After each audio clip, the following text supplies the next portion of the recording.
sasabihin ko na ito. No? Nagkaisa-isa kami kasi sa tingin namin, ako mismo nag-propose ito, medyo untenable yung position ni Tito Sen. At he also has acknowledged this. So naging compromise, ang aming bet na maging Senate President, si Senator Sherwin Gatchalian, who may be acceptable to all 11. Acceptable na siya sa aming 11, sa aming 10. No? 11 kami na steadfast na kami rito. Hindi na ito mababali. Ang pinag-uusapan na lamang, kasi ang tingin namin, si Senator Sherwin, acceptable doon sa pwedeng tumawid.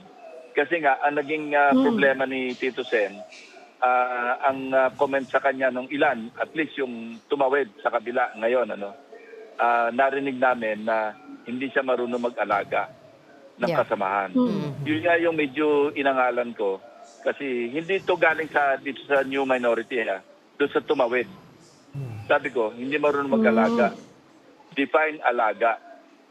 Ang definition ng alaga, magkaiba yung, sa akin, being a former chief PNP, ang definition ng alaga, you attend to the moral and welfare of your men.